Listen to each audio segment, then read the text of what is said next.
There's no doubt that Britain is a nation of very proud gardeners. Our love of flowers and plants goes back centuries. But there's a problem.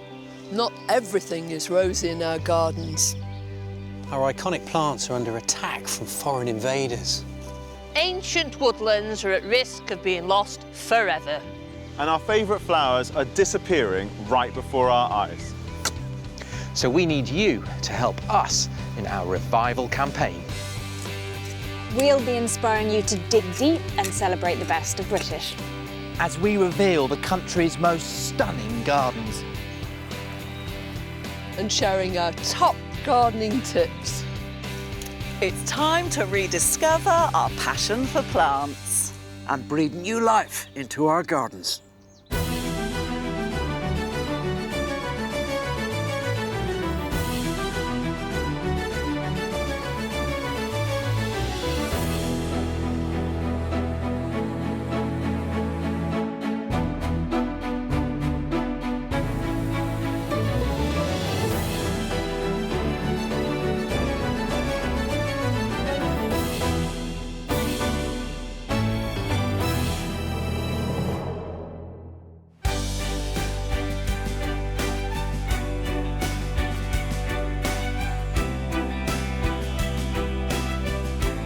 If you could invent the ultimate garden plant, it'd have unparalleled colour, incredible scent, and at the same time give you maximum bang for your buck and be foolproof to grow.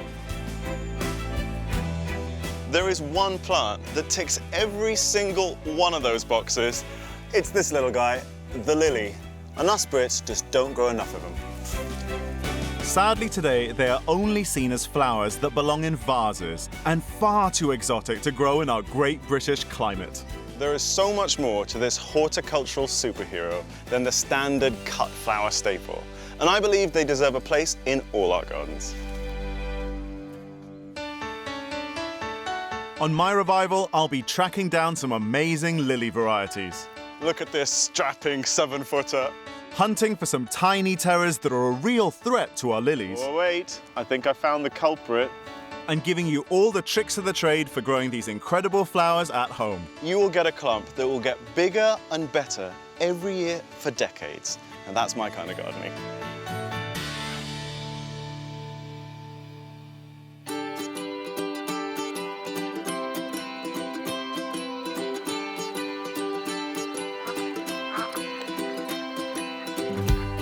I want us to rediscover the simple elegance of the lily as one of our most valuable garden plants. So that's why I've come here to Fuller's Mill Garden in West Stowe, Suffolk, to see how in even the most quintessentially English garden, this exotic bloom feels right at home. This garden is brimming with loads of lilies, including some of my absolute favourites. But I must admit, I haven't always been their biggest fan. I used to think, incredibly lurid and tacky in all the different colours of the rainbow. I was given a packet a few years ago, and I felt bad throwing them away, so I just bung them in the ground, and I have been a convert ever since. And there are so many varieties. If you think all lilies are giant, lurid pink trumpets, well, this should hopefully change your mind. It's a little Turk's cap type and has these recurved petals, a really exotic-looking woodland plant that's at home in any environment, even in quite deep shade. And just across here, just to show you the diversity, you've got this guy, Conqueror, massive, blousy trumpets, but at the same time without losing any of its elegance. People will say lilies are tricky to combine in a border, and I think this shows you it's totally not true. In between the acid greens and the lemon yellows, this could totally belong at Chelsea Flower Show.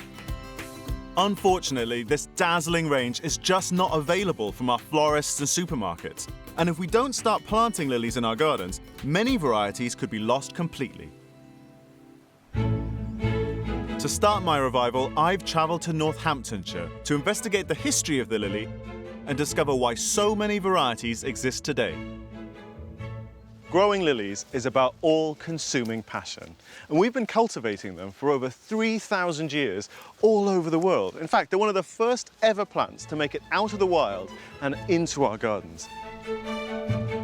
I'm here in this 60-acre woodland to track down one particular plant that's played an important role in the diversity of the lily.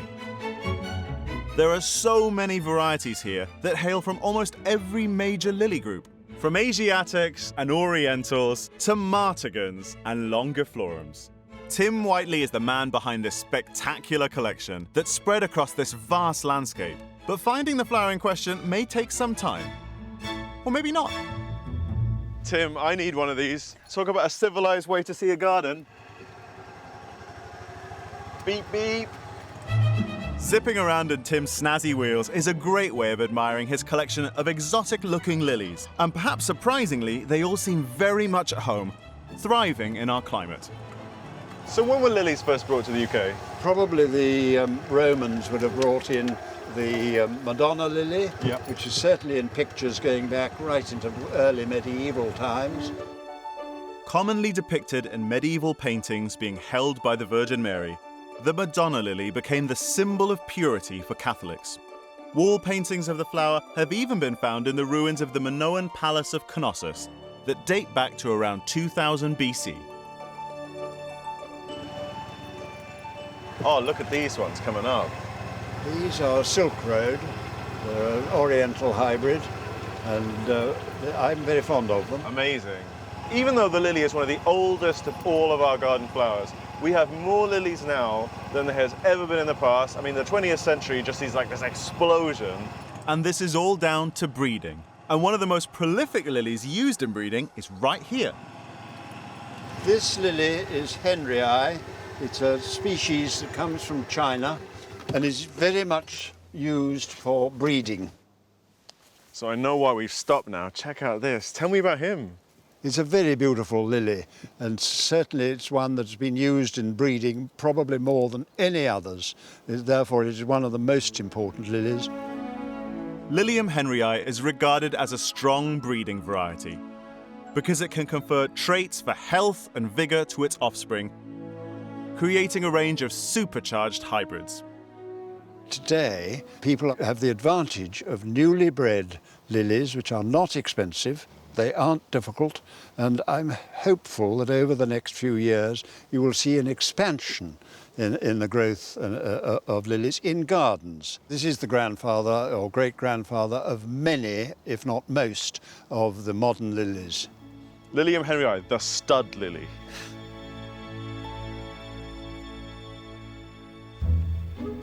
Today, we have so many hardy and easy-to-grow lilies that have been bred to thrive in our climate. So why are people not growing them in their gardens?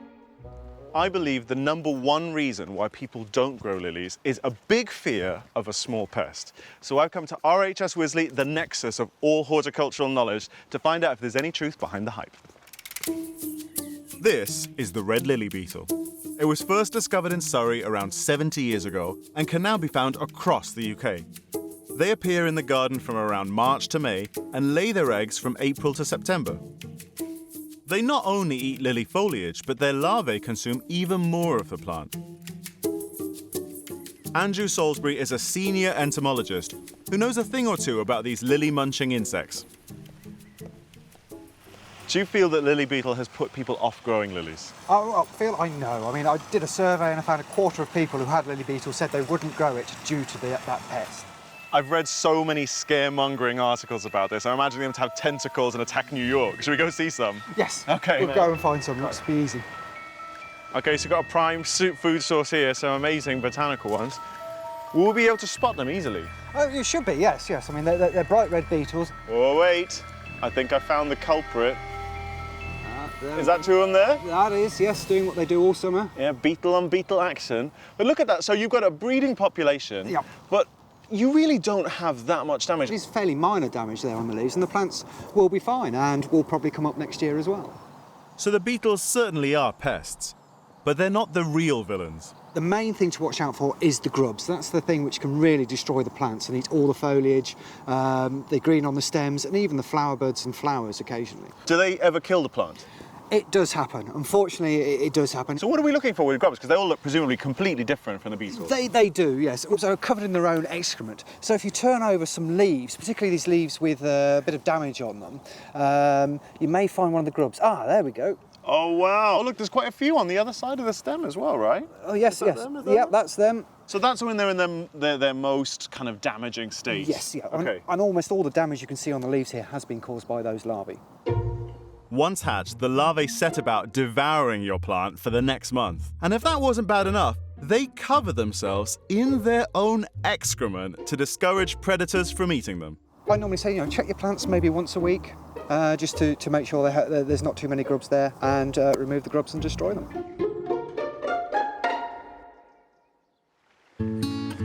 The lily beetle has certainly played a role in the decline of lily growing in Britain. But for me, it's just not an excuse for missing out on these brilliant blooms. I'm back at Fuller's Mill to show you a really simple and inexpensive trick that I use on my lilies that could help keep them pest-free.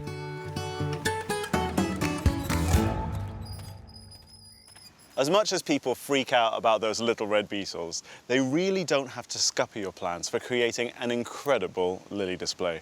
My preferred method to control their numbers is to wage chemical warfare. And I'm not talking about any kind of synthetic spray. I'm talking about the naturally occurring chemical allicin, which is found in garlic cloves.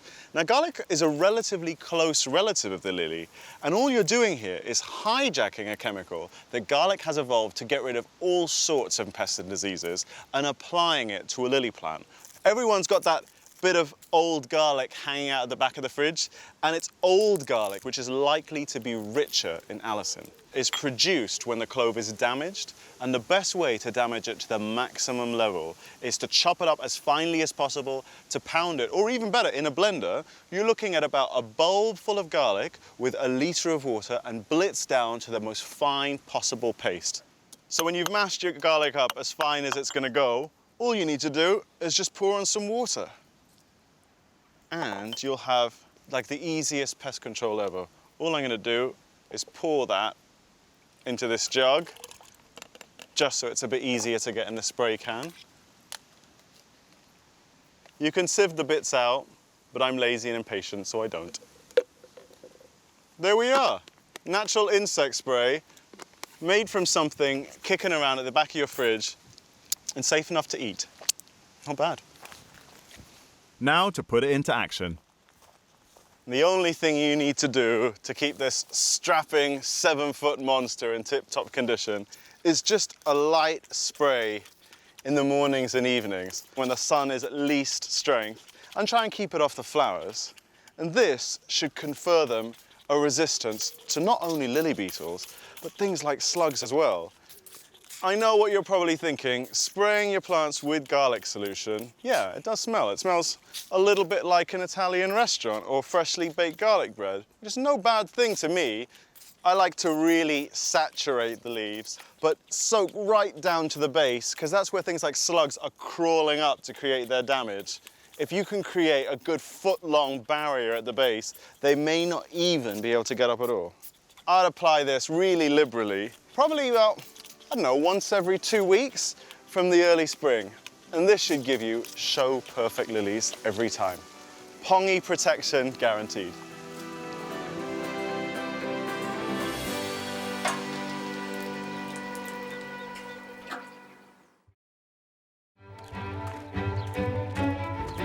For the next part of my revival, I've come to this nursery in Cheshire.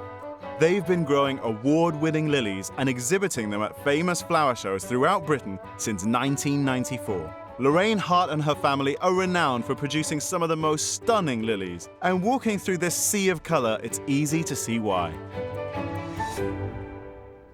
Lorraine, it's difficult to believe that these are real living flowers. They're so enormous and there are so many of them. It's like silk. We grow them for displaying at all the different flower shows from Chelsea all the way through the year. Hampton Court was last week, and now we're going on to Tatton Park. There's like a 2-week gap. Today? Yes, today. What's the process involved? How many cut flowers do you have to produce? I think we're putting up today about 700 stems, so you can imagine how many we've had to grow for that. Must be like the biggest technical nightmare ever. If you're growing these at home in your own garden just to look good, are we talking about the same amount of effort? Not the same amount of effort at all. If you're planting lily bulbs in the garden, you just need to plant them up. We send bulbs out at the end of February.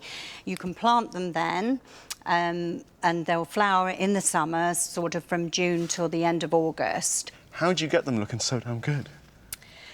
Oh, well, it's a long process, really. We use the right compost, obviously, and we're planting them all through the year so that they're the right height and they're the best possible flowers we've got for displaying at the different flower shows. With so much preparation in the build-up for Tatton Park Flower Show, I've offered to come along to lend Lorraine an extra pair of hands to set up her lily display. The show opens tomorrow and every exhibitor is going hell for leather to perfect their stands. Lorraine, what's that, like 6 meters of pure lily that you've got right up to the ceiling there? Yes, I think the stand's probably about 15 feet high. Is there anything I can do that is low responsibility? I don't want to be the person who puts the star on top of the tree and makes, oh, look, that's where I belong. I like it. Okay. See all what this do you want mess me? here, Yes. James? Yep. There you go. Perfect. You can rake that I can up. do that. I can do There's that. a nice box there for it to go in. It's nice to be given these incredibly important, vital jobs to do. I'm hoping that my raking skills have earned me the honor of getting hands-on with Lorraine's precious lilies. And she's got one right here that I'm not familiar with. So this is nymph. This is your favorite one? This is my favorite. That doesn't... No, it doesn't smell like a lily, does it? So if you don't like... Completely different. You want fragrance and you don't like lilies, good choice? Yeah, it's like vanilla, spicy. It's my favorite. I love this one. It smells like cinnamon buns I used to eat in school. Yeah. Can I pop this into anywhere? Do you Do you trust want me? to? Where do you want it to go? Let me see, somewhere where you can't trip over. I like how much confidence you have in what I'm going to be able to do.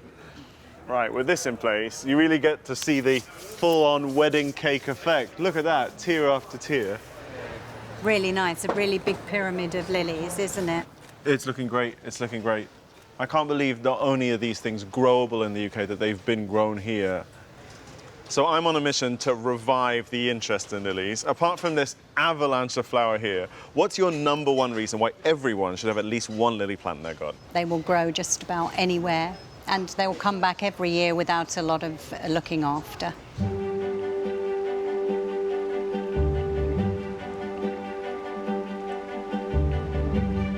Here at Fuller's Mill, there are so many scents, colours and shapes. It's wall-to-wall horticultural inspiration. To an urban gardener like me, it's hard not to be seething with jealousy walking through a plot like this. I mean, the variety, the plants, the space, the habitats. But the star of the show is something I grow at home and the easiest of all to take care of. And I'm going to show you just how simple growing lilies can be.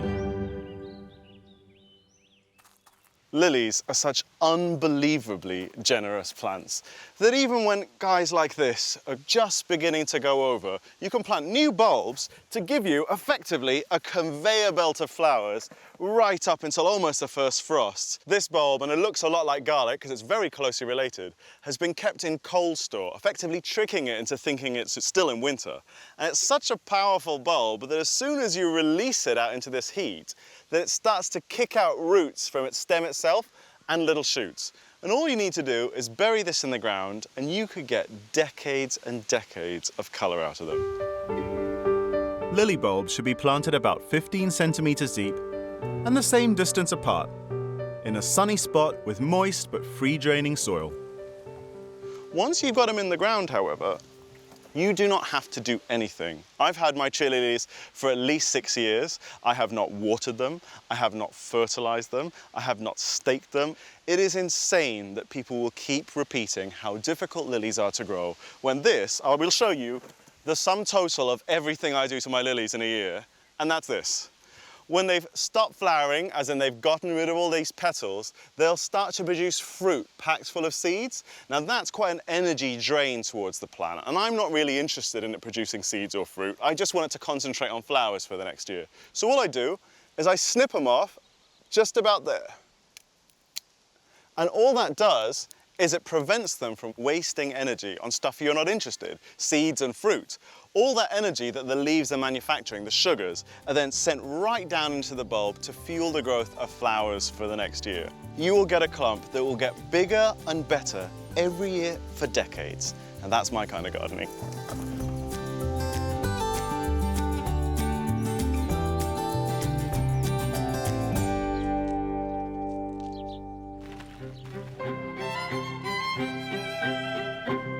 To understand more about the different varieties of lilies that can be grown in the UK, I'm here at Tatton Park Flower Show to meet Richard Hyde. Apparently, there is nothing that Richard does not know about British lily growing. Richard, you're like the Dalai Lama of lily growing. Explain to me what I'm seeing here, because I'm seeing a different height and a colour differentiation, but there are all these like genetically distinct groups. Explain what's going on here. All genetically distinct, yes. Got Asiatics this side, perfect alkaline soil, also unscented. Okay. So if you don't like the perfume, Asiatics. And what's going on over here? These are acid lovers. These are the Orientals. So you've got a group called Orientals and a group called Asiatics. Yes. And they're totally different. Totally different. Highly scented one type. Highly scented, and all whites and pinks. No, you don't get the bright colours of the Asiatics. All whites and pinks. And demanding of acid soil. So you couldn't grow both together? No. So in pots, though? In you pots, could sink them into the ground full of acidic compost, even if you have an alkaline soil? Perfect, yeah. So all of these, no matter which one, I mean, there may be a soil variation, Yeah. but you could grow these in the UK Anyone, yes. Like, what, outdoors all year, All even year. in like a -20 winter? Yep. It is pretty spectacular. There's nothing more exotic that I can think of that would survive that. So whether you want the vibrant colours of the Asiatics or the incredible scent of the Orientals, just as long as you have the right soil pH, or frankly, the right compost in a pot, anyone can grow them at home. Explain to me why more people aren't growing lilies. Because to me, it fulfills all the criteria. Low maintenance, high impact, hardy, survives well in the UK. What's not to like? Cheap, fast growing? Many people don't grow them because they don't know how to grow them. Simple as that. They think they're, as you say, they're hardy. Many people think you've got to put them inside in winter. Yeah. Totally wrong. Leave them outside. Richard's flowers are really quite a spectacle. But I wonder if other exhibitors are using lilies outside the floral marquees in their displays. It's like pretty much everything except a lily. No lilies in this one either. There's basically every type of plant group you could possibly get, from chrysanthemums that are so out of fashion to bonsai, and no lilies. Like this is the only lily plant that I've seen here. But I'm hoping to convert some of these exhibitors to the wonders of lilies by handing out bulbs they can grow at home. So you're a man who knows his stuff. Do you grow lilies? No. What's wrong with you? Why are you not growing lilies? What you're missing is some lilies. There you go, sir.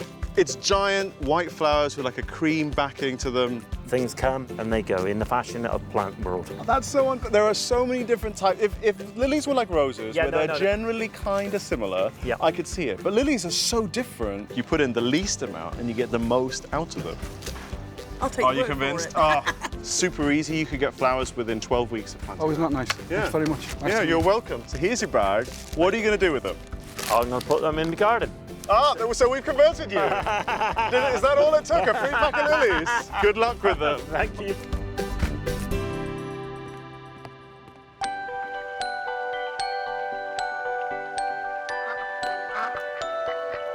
Part of what gives this garden this incredible sense of adventure and discovery are the lilies that are popped around at every twist and turn.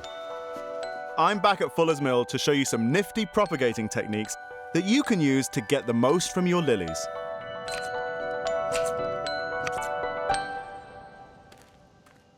The wonderful thing about plants like this Lilium lancifolium is there are so many ways to increase your stock for free.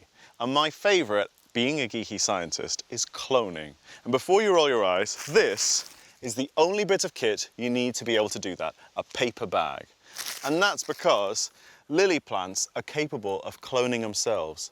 At each axil here, you have these little structures. These are embryo plants known as bulbils, and they've evolved this strategy so when the stem collapses, it hits the ground, and each one of those turns into a new plant. But if you want to have a little bit more control about where they pop up, you can just pick them off very gently, pop into a paper bag, and grow them on. And it couldn't be simpler. Sparking these little fellas into growth is a real horticultural no-brainer. I was not born with green fingers. I really have to try, and even I can grow them. So you need to make a really free-draining compost, which is exactly what they want. And all you need to do that is take regular multi-purpose, the kind of thing you can pick up in any garden centre, and cut it with a bit of this perlite. And it does two exact opposite things. It helps retain the moisture in the mix and also helps improve its drainage. So you bang it down onto a surface just to get it nice and flat. And you take your minuscule little capsules of plants and you just pop them onto the surface. It doesn't even matter if you don't get them all pointy end up, which is the preference, because they will find their own way. I'd say probably about an inch, 2 or 3 centimeters apart for metric people. Fantastic. That's one batch. Water them in.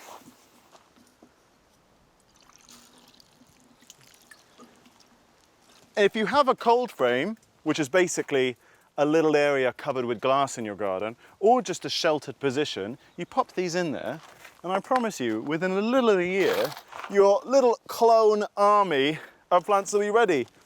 Okay, they do look like little blades of grass, but they're ready to go out in the garden, and as little as 3 years, you will have potentially hundreds of plants for really very little work. Takes a bit of time and waiting, but in terms of doing, it's almost nothing. There is another way to increase your lily stock that requires you to dig up your bulbs at the end of the year. But trust me, it's worth it. All you've got to do is remove one of these scales, the equivalent of a garlic clove, and each one of these individual scales can turn into its own plant. So you gently work around, breaking them off, trying to keep as much of the base intact as possible. And then all you've got to do is grab a little plastic bag, and trust me, this is the hardest bit. The same mix, so about 50-50 perlite and multi-purpose. You mix it all together, you chuck in a handful of these things, and spray with a bit of water just to moisten the whole mix up.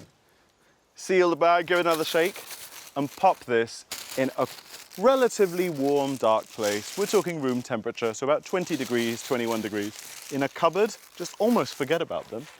And within as little as 6 weeks, you could have all these little pups popping out. You have a miniature plant that is miraculously sprung to life. Like, how can you not be excited by that? Plant them in your garden and just wait for your reward.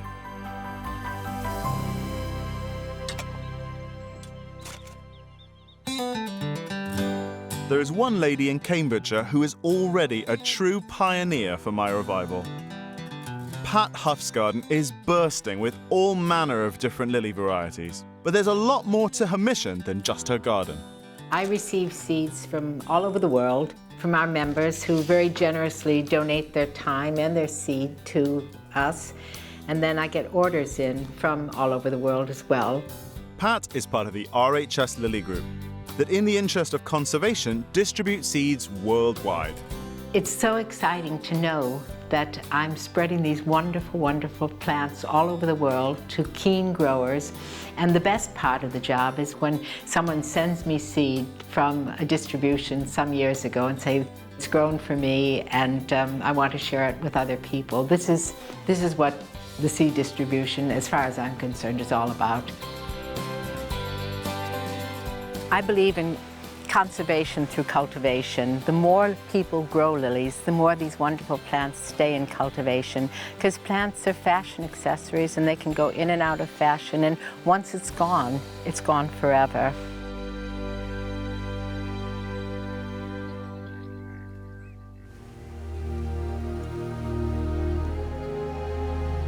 No other garden plant is ever going to match the grace, the drama, and the enduring appeal of a lily. They are so beautifully diverse, easy to grow, and much more than just a cut flower. So go out tomorrow and buy one, because you will thank me for decades to come.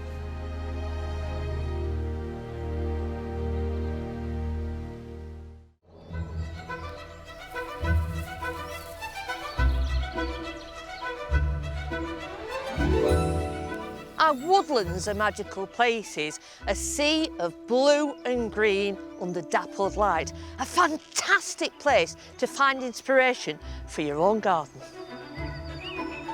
But it's not all calm and tranquility. The British native bluebell and other woodland plants are at risk.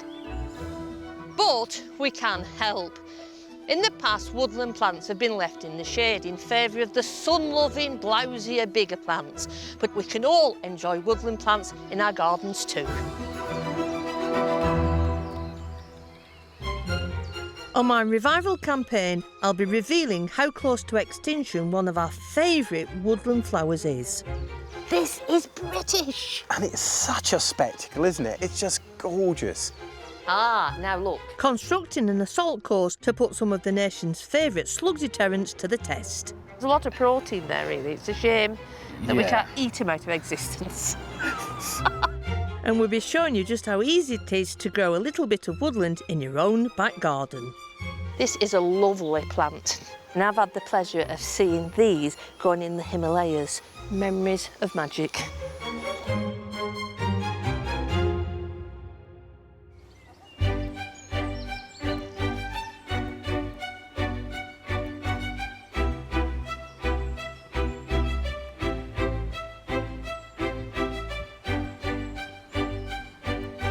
This is the enchanting Beth Chateau Garden near Elmstead Market in Essex, the perfect place to start my woodland garden revival. This inspirational plot, which was once a derelict wasteland, has been transformed into a series of gardens that tackle difficult growing conditions head-on. As a plantswoman, I believe strongly in the principle of right plant, right place. The same principle that Beth Chatter used herself to create these magnificent gardens.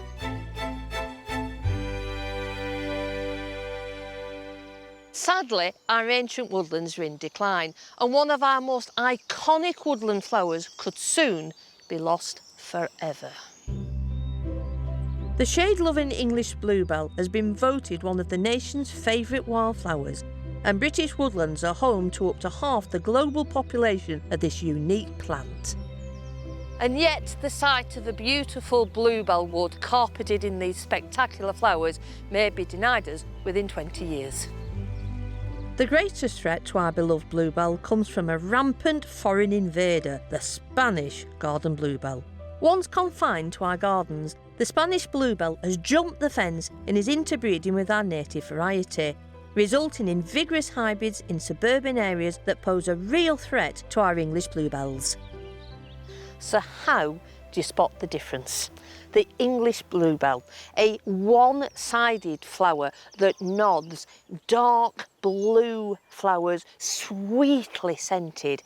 The blobs inside the flower are creamy white. The Spanish, a thug of a flower. The flowers are all around the stem. Pale colour, no scent, and the pollen, the blobs inside that flower are slightly greeny, sometimes bluish, not creamy white. Some of the country's most spectacular bluebell displays can be found in Essex at the Woodland Trust Hill House Wood, a native woodland yet to be contaminated. But do people in nearby Brentwood know they're in danger? I want to see if they can spot the difference between the English and the Spanish varieties, and I will be handing out seeds to encourage people to grow our native bluebells in their own gardens. To give my campaign some welly, I need to convince the good folks of Brentwood that the only way isn't Essex. No, the only way is bluebells. Hi, would you recognise what these flowers are? Give it a guess. I'm going to go bluebell. Bluebell! Well done, good. One is paler than the other one. Do they not have the same scent? You have a whiff of that? Oh yeah, nothing. Ah, there you go, you see. They're two different species. This is the English bluebell. Yeah. And this is the Spanish invader. And this is taking over and taking out all our beautiful British. Sad, that is. Each of you can have a 3-packet of good old bluebell seeds. English bluebell seeds. This weekend, go and wallow in bluebells because they're looking absolutely beautiful. Thank you. Unfortunately, people don't appreciate that that is a thug, yet that is the British beaut at her best. Dr. Fred Rumsey, a leading botanist at the Natural History Museum, has spent the last 8 years monitoring our bluebell population and knows just how quickly Spanish hybrids can spread once they get into our woodlands like Hill House. Obviously, if a pollinator comes across, takes pollen from it, then moves on to one of the native plants, then several years down the line, we could get seed from that forming a hybrid plant. And then, as with so many hybrids, it's very vigorous. So where you find these hybrids in the wild, they build up a really big colony. Yeah. What would happen if the Spanish took over? The differences that we've got between them are because they have been isolated since the last ice age. So it's sort of tens of thousands of years of evolution that we would be undoing by bringing them together again. Once they're out, there's really no way of closing Pandora's box. Yeah. And it's such an iconic flower here because we have so much of the world's population. It doesn't do this anywhere else in the world. This is British. And it's such a spectacle, isn't it? It's just gorgeous.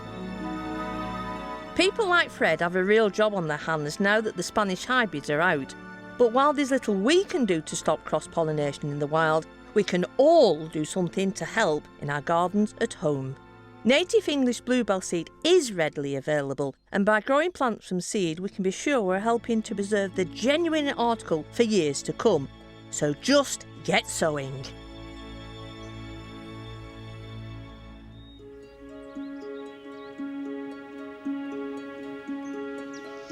This glorious woodland at Beth Chatto's garden is awash with spring flowers. Who couldn't but admire the beautiful honesty, the delicate bleeding hearts of dicentra and the frothing foam of tiarellas. Now, like me, most of you won't have woodlands in your back gardens, but don't fret, because you can still create the peace and tranquility of a woodland without all these trees.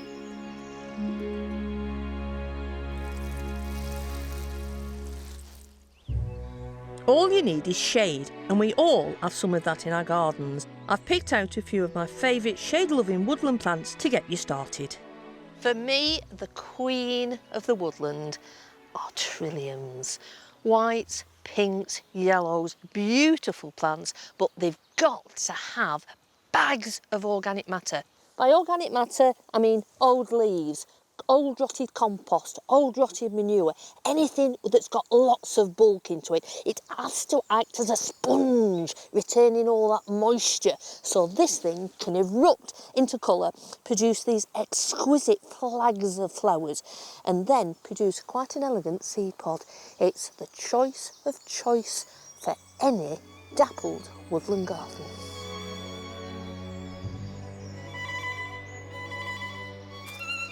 Primula vulgaris, our native primrose, a delicate, beautiful little plant with pale yellow flowers and a lovely ruff of green leaves. It appreciates dapple shade. To keep it growing really well, lift it every 2 to 3 years, rip off some of the foliage. It sounds brutal, but that will reduce the leaf area and you get better establishment.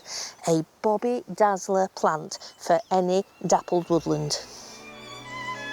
If it's ground cover you're after, then look no further than the epimediums. They're such an adaptable woodland plant and will thrive in an open situation as well as a shady one. They're fascinating because when they come through in the early spring, the flower is the first thing you see, but the old foliage of last year is present and it'll be tatty. Cut that away, let the flowers erupt, and then you get this spectacular carpet with this beautiful patterning. It's one spanking good plant where you want to cover ground relatively quickly. And if you're looking for something to plant in very hostile conditions, periwinkles or vincas are perfect. Dapple shade, rubbishy soil, this'll survive. And there's something very, very magical about the flower. If you take off the flower and literally pull it to bits. Literally just dissect it and take out the female part of the flower. That's the very bit in the middle.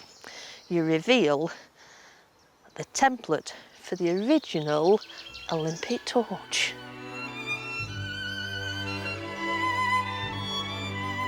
So there's no excuse not to plant woodland plants at home. They're the perfect solution for troublesome sheltered areas, providing colour, cover and interest, and believe me, you don't need to be an expert to grow them.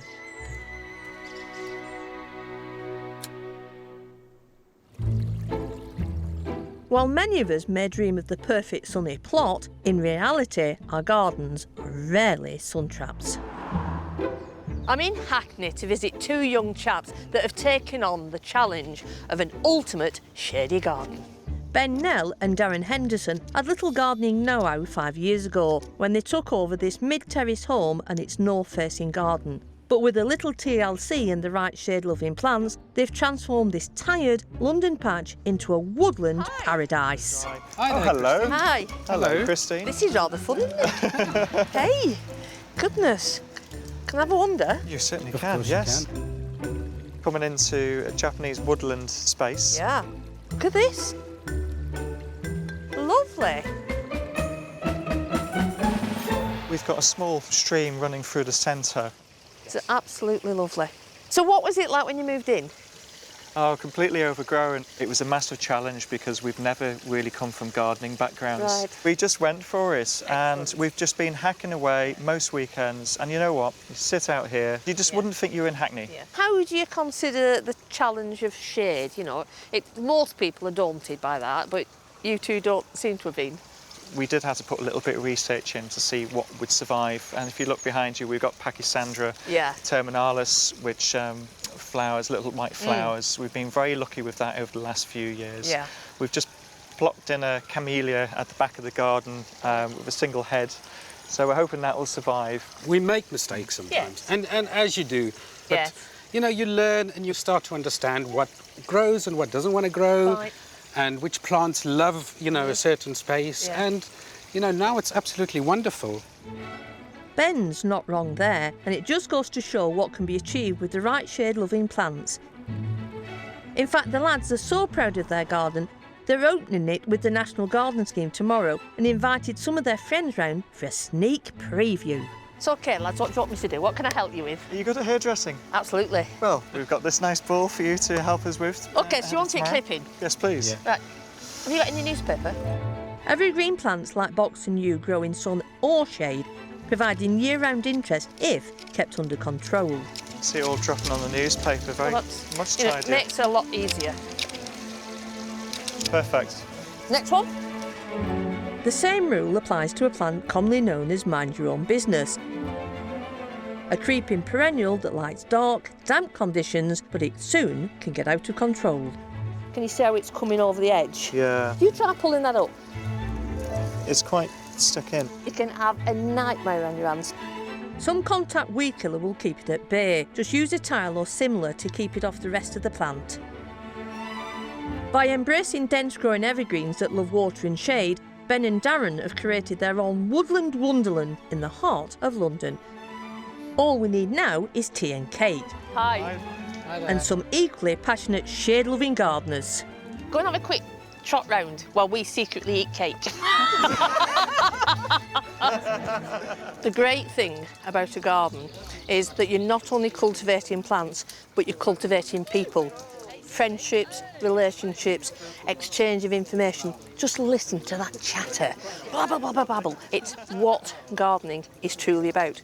And this garden, with shade as well, adds that mystery to what could be a very dull spot.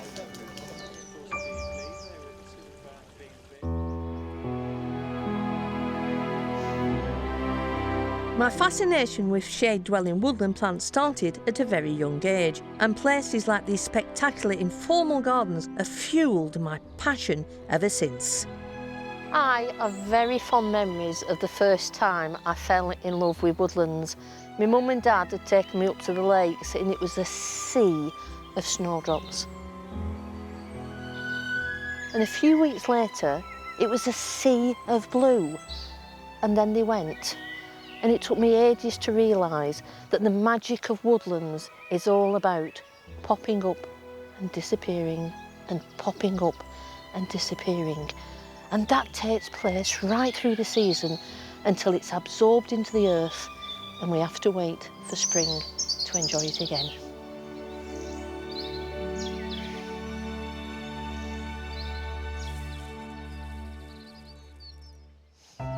Snowdrops and bluebells are pretty low maintenance, but every 3 to 5 years after flowering in the spring, they need lifting and dividing to keep them in tip-top condition. For a spectacular display year after year, follow my simple tips. Use a garden fork and not a spade, because if you use a spade, you'll actually slice through some of those bulbs that are slightly away and damage the clump. So a fork, place your fork in and give it a good wiggle all the way around. Water the night before.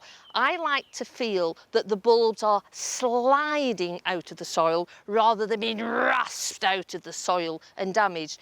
Those root hairs are vital to the re-establishment of that bulb. Sliding is better than yanking off. Sometimes they come up dead easy. Other times you've really got to give them a bit of welly.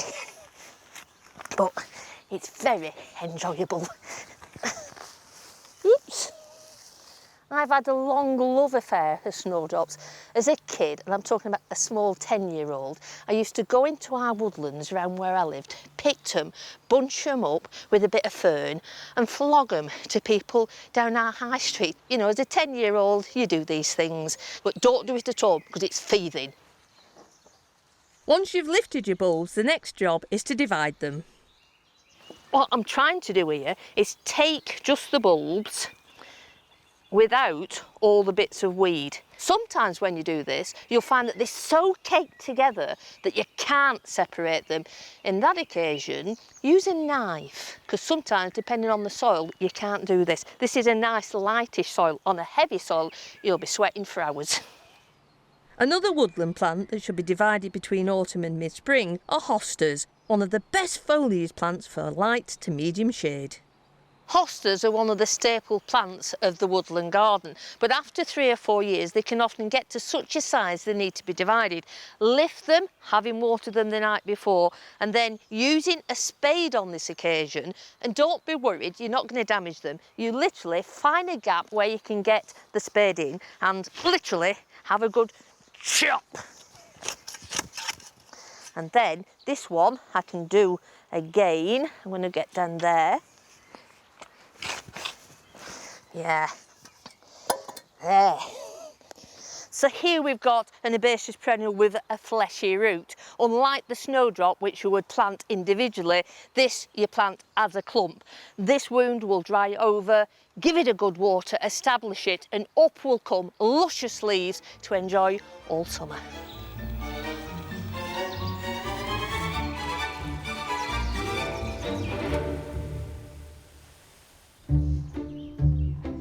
Unfortunately, I'm not the only one that likes shade-loving plants.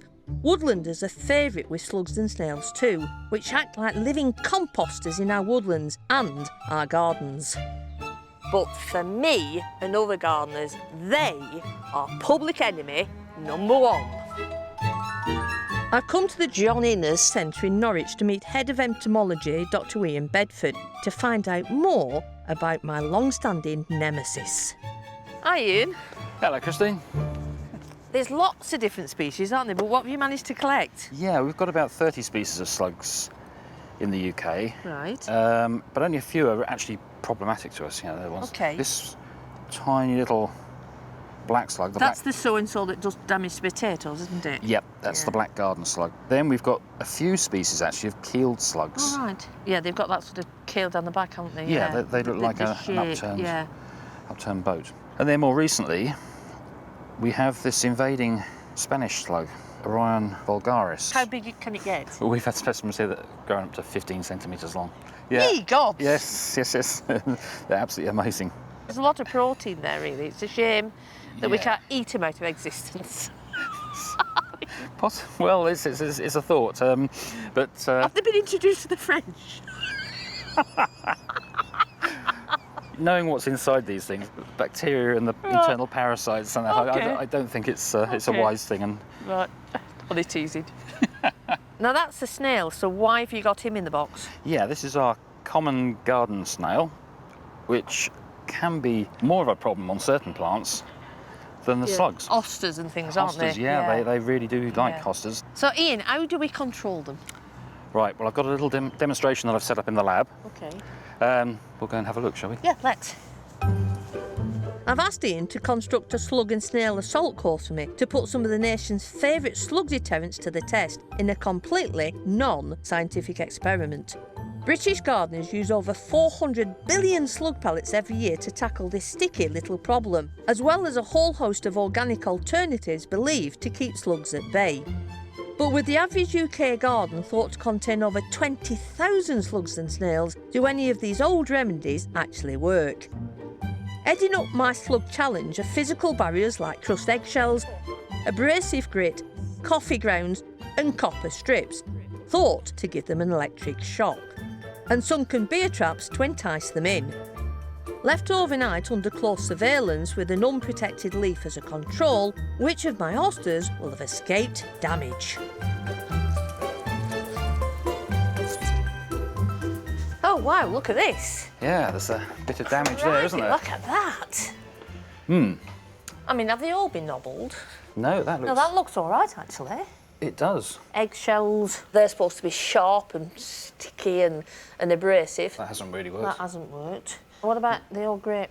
How many have we got? We've got 1, 2, 3, 4. Right, well that definitely doesn't work. We've got beer. They're supposed to like beer. Shall I pull this out? Yeah, see if there's any inebriated... Not a sausage. No. Nothing. Oh dear. All right, the old coffee grains. Now, they're supposed to be really successful. I mean, there's no physical damage, but that's definitely slug trails, isn't it? And this is the control that's perfectly all right. Thought really something. What could be done? I mean, this is so simple that the gardener at home could try this, couldn't they, and see which works in their garden. Absolutely. As for my simple experiment, I think it's safe to say that nothing appears to be slug-proof. I'm not totally convinced. The only two that seem to have worked is the coffee, and I don't want the whiff of coffee in my garden. The copper, maybe, but, you know, do I really want holes in my hostas from these species? No, I'm going to stick with my method. Collect them up at night, put them in a plastic bag, tie a knot, or lose them in the dustbin. They don't come back.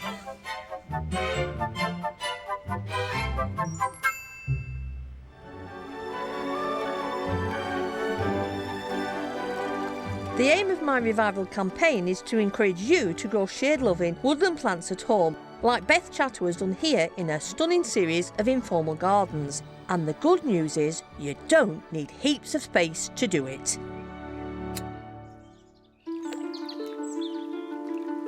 I'm going to show you how to plant up a woodland container that will give you year-long flowers and foliage with minimum fuss. The container needs to have plenty of drainage, so if it's only got one hole, get yourself a drill, and in a container this size, I would want probably 10 to 15 half-inch holes. I would then use crocks or gravel or polystyrene to make my drainage layer, and that drainage layer would be a couple of inches. Don't be stingy because you want the water to drain through that pot.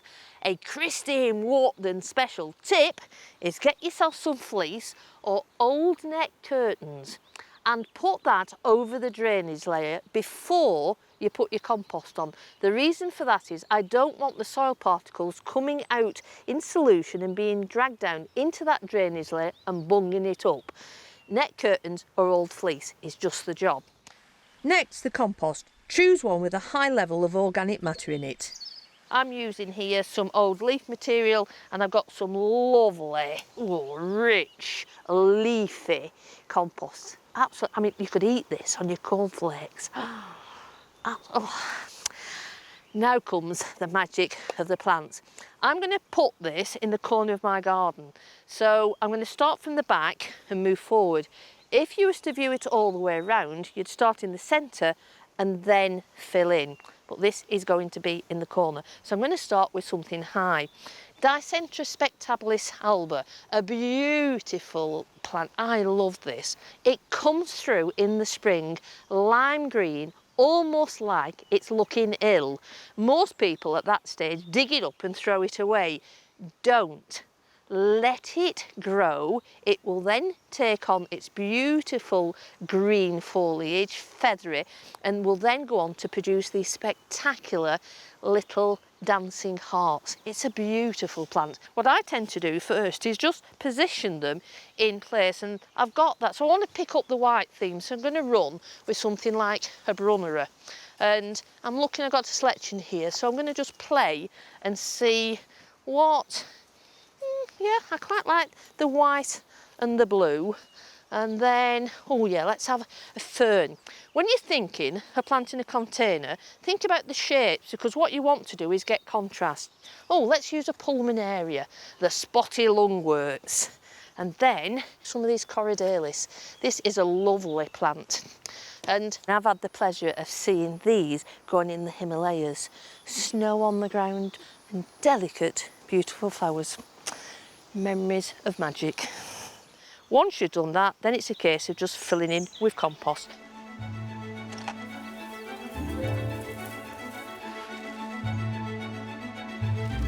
Water your plants the night before, plant them to the same depth as they are in the pot, stand back and enjoy a bit of woodland magic.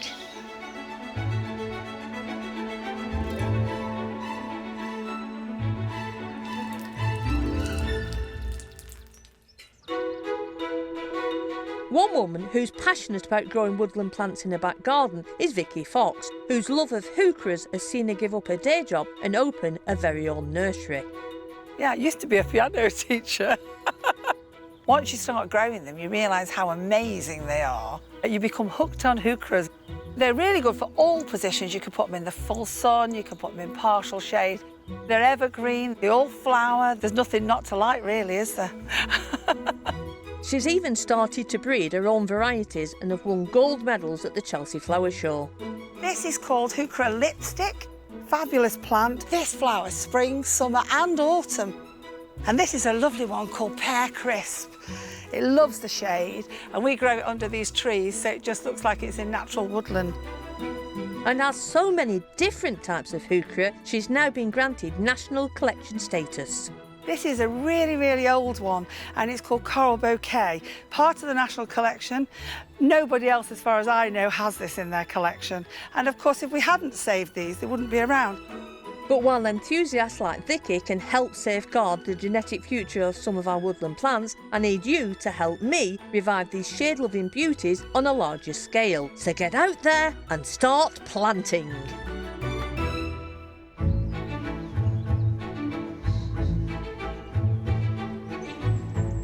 I'm a great believer in protecting our native woodlands and bringing the charm of shade-loving plants into your own garden.